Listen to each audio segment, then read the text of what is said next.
Salam, saudara-saudari yang dikasihi Tuhan.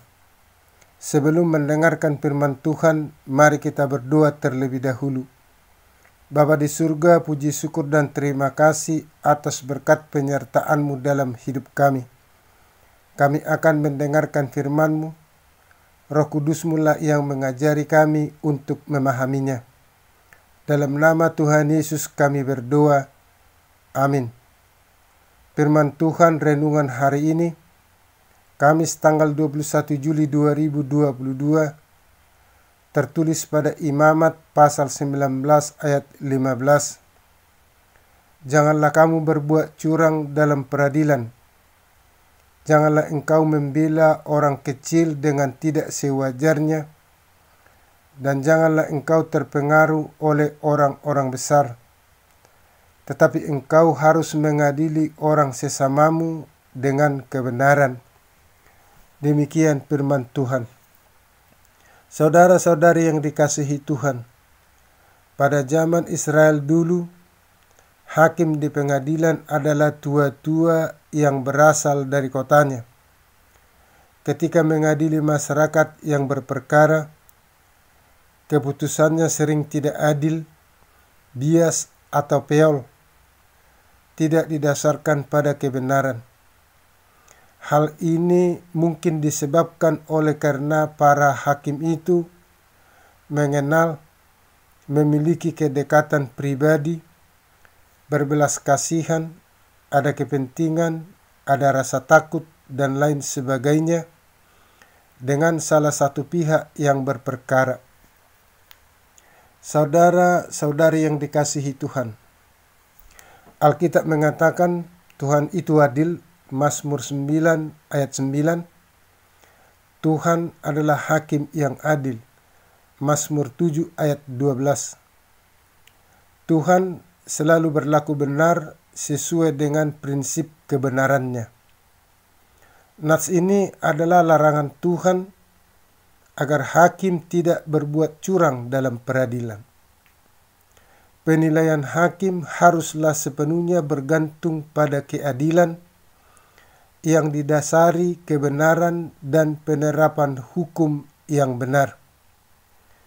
Kebenaran tidak ditentukan oleh adanya kedekatan pribadi, oleh lemah atau kuat, oleh miskin atau kaya, oleh kecil atau besar seseorang, dan lain sebagainya.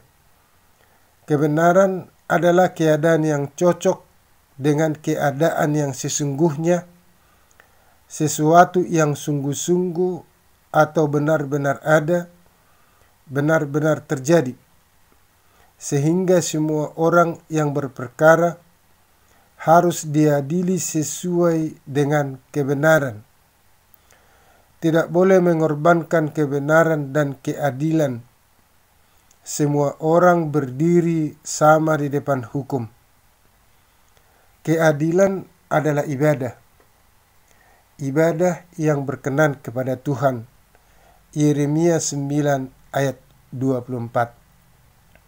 Saudara-saudari yang dikasihi Tuhan, nats ini relevan juga bagi kehidupan orang Kristen secara keseluruhan zaman ini.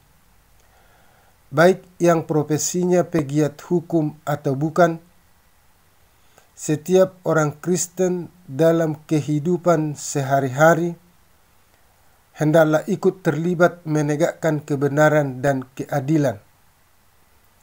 Contoh keterlibatan itu adalah tidak mencuri, tidak menipu, tidak memeras, tidak merampas hak orang lain, tidak korupsi, tidak menindas atau tidak meremehkan orang lain, tidak menahan upah pekerja, tidak bersumpah dusta demi nama Tuhan, tidak menfitnah, tidak menuntut balas dan tidak dendam, tidak membedakan orang, tidak pilih kasih, tidak memandang muka atau dang si idabuhi, tidak membela pihak yang bersalah karena perasaan, karena belas kasihan, karena persaudaraan, karena orang kecil atau lemah atau miskin, karena orang besar atau berkuasa atau kuat, dan lain sebagainya. Membela orang yang salah hingga mengorbankan kebenaran dan keadilan adalah kecurangan atau ketidakadilan. Ikut terlibat menegakkan kebenaran dan keadilan adalah pemberitaan Injil dan mengasihi sesama manusia seperti diri sendiri. Matius 22 ayat 39. Amin. Mari kita berdoa. Ya Bapa di surga, terima kasih untuk firman-Mu yang telah kami dengar, yang mengajak kami untuk ikut menegakkan kebenaran dan keadilan dalam kehidupan sehari-hari. Tambahkanlah berkat-Mu bagi kami, dan jauhkanlah kami dari sakit penyakit. Sembuhkanlah saudara kami yang sedang sakit, ya Tuhan, dan ampunilah dosa kami. Dalam nama Tuhan Yesus kami berdoa. Amin.